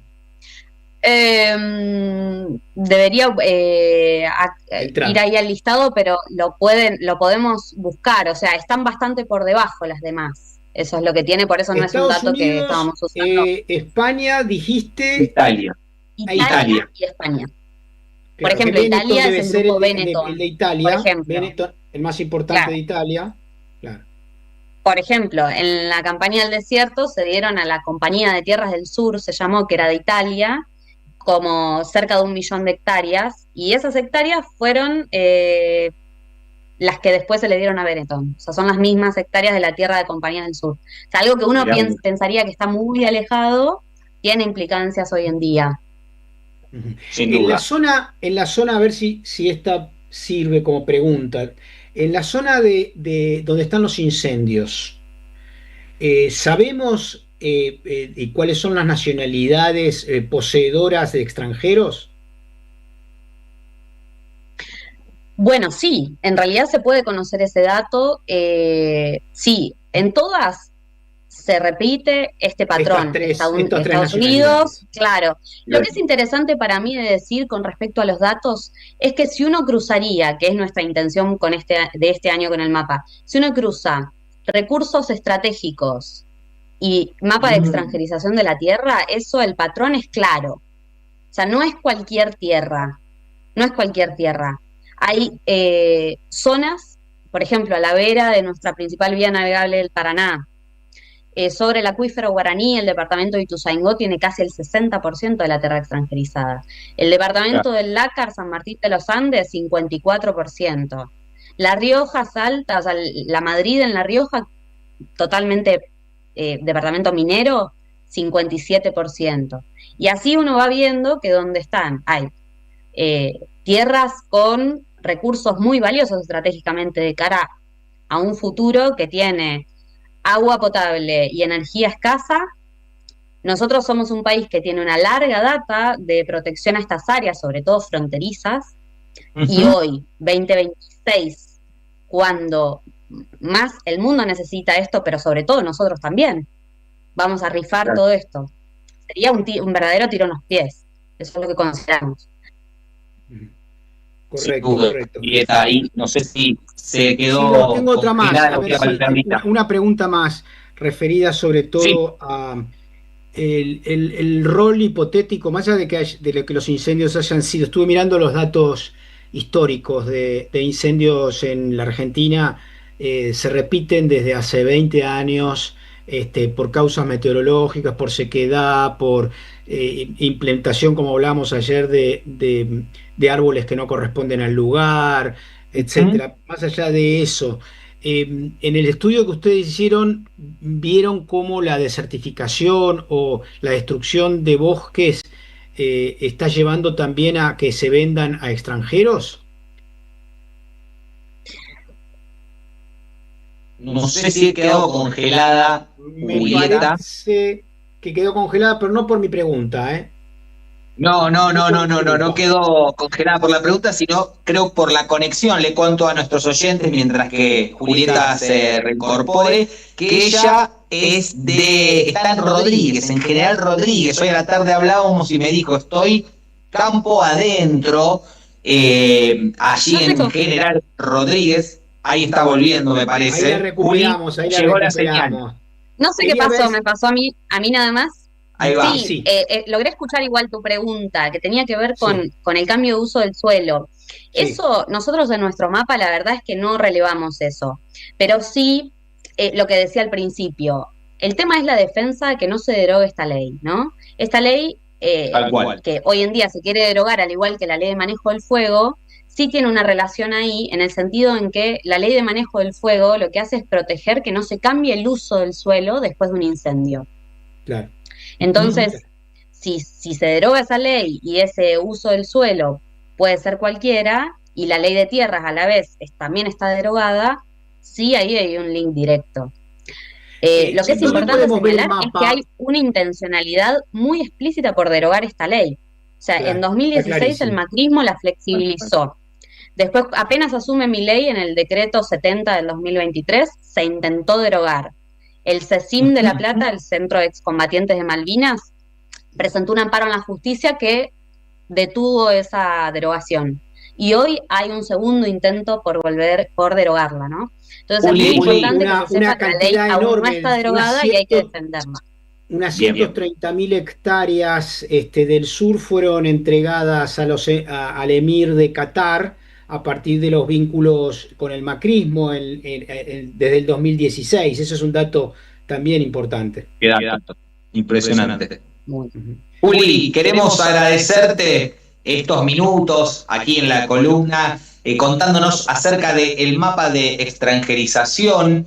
Este mapa, ¿nos recordás dónde lo podemos ver? Así nuestros oyentes, cuando termina el programa, van ahí a chusmear. Sí, es muy bueno porque además se está viendo el mapa de distintos territorios y esa es la idea, que sea una herramienta para el debate y para monitorear, ¿no? El mapa lo pueden encontrar en observatoriodetierras.blogspot.com. Observatoriodetierras.blogspot.com, ahí entran y entonces lo miran. Te agradecemos, Julia, a vos y a los compañeros del programa de investigación de historia agraria. Y desde acá un abrazo enorme y celebramos este insumo, este trabajo que han hecho. Un abrazo. Muchas gracias por la llamada. Abrazos. No, abrazo. Sí, Cualquier cosa, estamos si en tenemos contacto. algunas dudas después de verlo, te volvemos a llamar. Ahí va. A disposición. Perfecto. Perfecto. Gracias. Muy buenas Abrazo. noches, Gracias, compañeros, Lucas. compañeras. Gracias, Julieta. Chau, Chau, chau. Buenas noches. Hasta el jueves.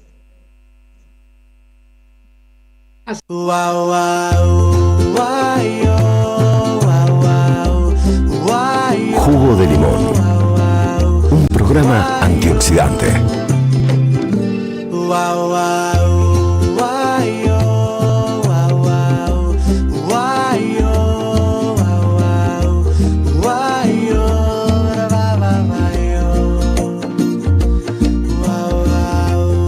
Bueno, ahí estamos. Vamos a los mensajes, mientras le preguntaba algo a Vicky. Bueno, el primero, a ver, chachán, aquí está. Tengo que encontrar. Hola, Jorge y equipazo. No, este no es el primero. Acá está. Hola, Jorge. Riqueza y dinero no son lo mismo. Muy bien, dice quién, Héctor, es correcto. Se traduce en dinero mediante las actividades productivas. Al ámbito productivo organiza la producción y se queda con plusvalía. Los capitalistas financieros se quedan con el dinero de todos, de todes. Se llenan de guita sin laburar. Es verdad, esto es un tema clave. Este gobierno es un gobierno que no le interesa el trabajo ni la producción. Lo único que le interesa es las finanzas. El problema es que las finanzas tienden a generar dinero para quienes juegan en esa ruleta, que son sectores muy minoritarios, ajenos al empleo, al trabajo, a la producción y a la riqueza que se produce solo incorporando trabajo humano, es decir, valor a las cosas. Ese problema, dice Héctor, se resuelve con el dinero de Gesell, que es una propuesta que a lo mejor podemos llamar a alguien para explicarlo, mientras esperamos que vuelva dinero verdadero, o sea, con respaldo. Abrazo, dice Héctor. Taca. Buenas noches, Jorge. Besos a Sandra. ¿Tenés alguna información con cómo está la evolución de la salud de Milagro? Abrazos, Rubén, de Loma Hermosa. La verdad es que no. Ayer hablábamos con Juliana y tratamos de preguntarle sobre eso. Tiene un cuadro que yo sé desde hace bastante tiempo de depresión, producto del fallecimiento tanto de su hijo como de su marido, del enclaustramiento, del encierro y de la privación del vínculo con su gente, que es en Jujuy, que es una especie obviamente, de exilio brutal. Obviamente que esto que se va a hacer la marcha el jueves en la Plaza de las Madres a las 15:30 y luego el viernes de un recorrido desde Buenos Aires hasta La Plata, tiene la intención obviamente de que ella se sienta acompañado por compañeros y compañeros que no se olvidan después de 10 años de prisión. Buenas, Jorge, qué linda poesía, placer escuchar a Eduardo de la Serna, gracias, Julio de Merlo. La verdad que sí, las columnas de Eduardo son bárbaras porque nos sacan un poco también de lo cotidiano y nos permiten ver lo cotidiano desde un lugar más profundo, ¿no? Fernando de Quilmes nos dice: hola Jorge, equipazo y cumpas, esclarecedora editorial. Este gobierno nos mete la mano en los bolsillos todos los días. Defendamos al INTI. Abrazo grande. Gracias, Fernando de Quilmes.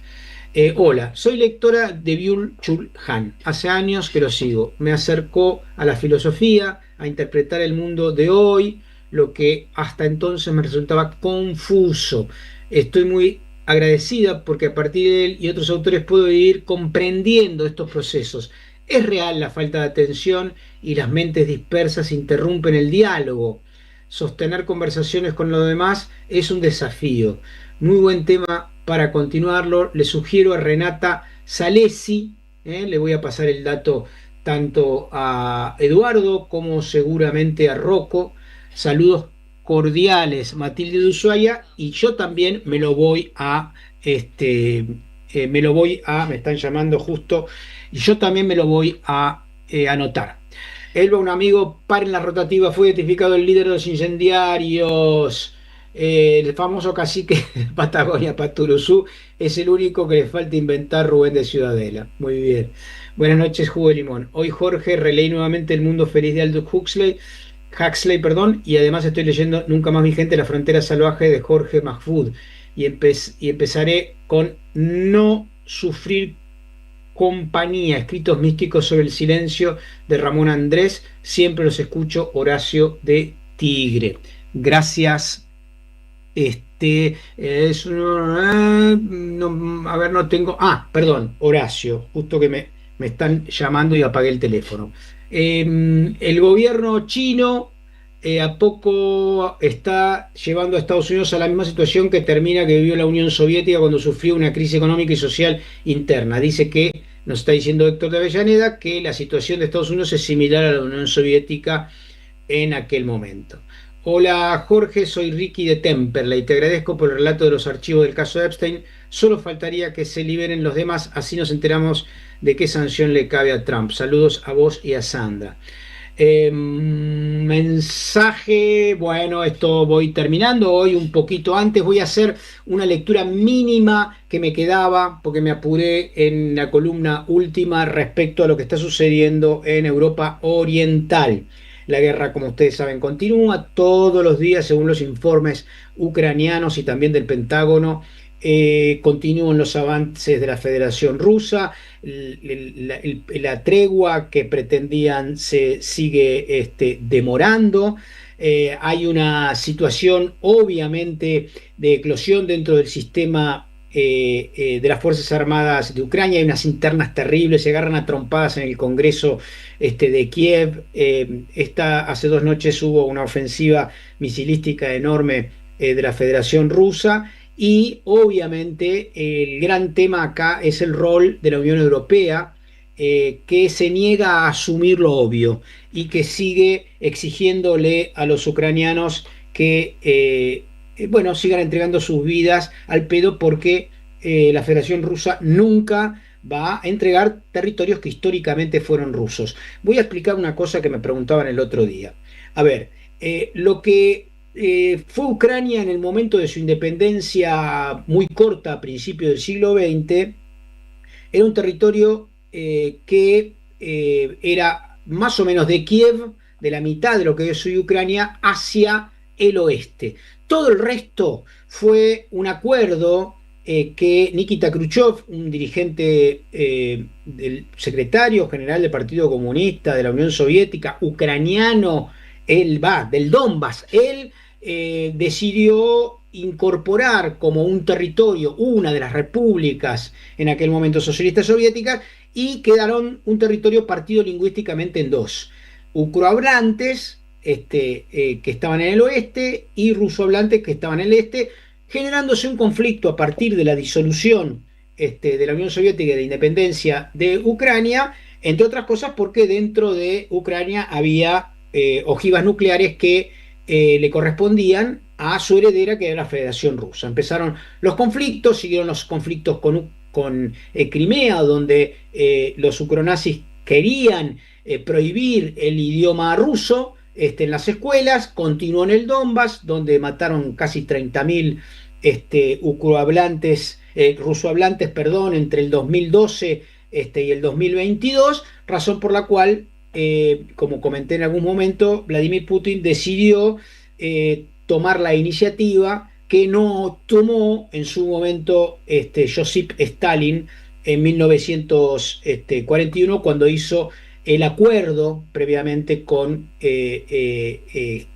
Molotov, con von Ribbentrop en aquel momento, confiando en que Hitler no iba a atacar la Unión Soviética. Ese ataque, que es un trauma enorme en lo que hoy es la Federación Rusa, se llevó la vida de 28 millones de personas, y los rusos han decidido de que eso no va a suceder nunca más, y que antes de ser atacados van a impedir que eso suceda, cosa que han hecho desde hace casi 4 años, en que han conquistado el 20% del territorio de el Donbass, mayoritariamente, y siguen avanzando.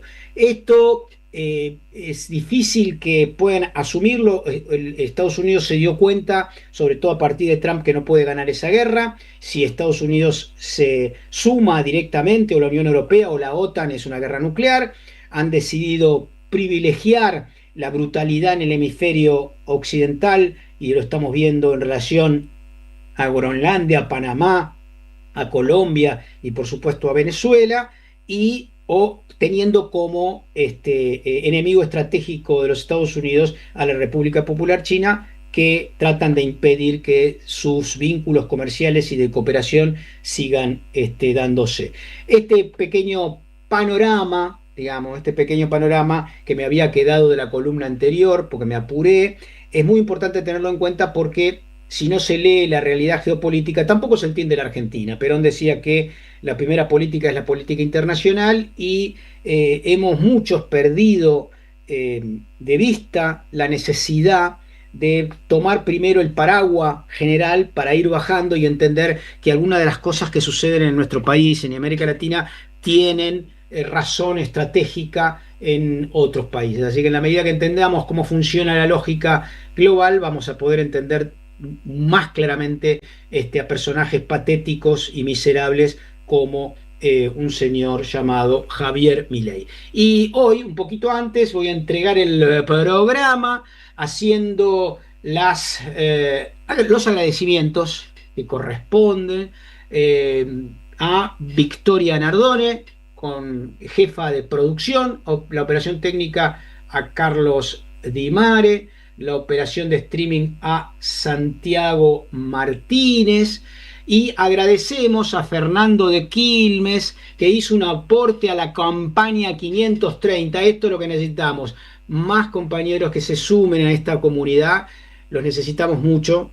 Esto se hace a pulmón. Muchos de la gente que trabajamos acá realmente esforzamos porque tenemos un compromiso por la comunicación popular, porque además nos sentimos militantes del campo nacional y popular, porque sabemos que esto es una lucha un poco desigual en términos económicos frente a las grandes corporaciones de la mentira, la falsedad, la falacia y el engaño, pero que es nuestra obligación dar batalla. Y la batalla también es una batalla de ideas, es una batalla de palabras, con la que se construyen realidades al mismo tiempo, se conforma, se constituye el sentido común, y también se enfrenta a aquellos que pretenden beneficiar a los poderes concentrados, engañando a las grandes mayorías de nuestra sociedad. Un fuerte abrazo para todos y todas, y estamos en contacto seguramente mañana miércoles aquí en Jugo de Limón. Tu verde medicina, y protégeme bien de todas las malas vibras que me vienen a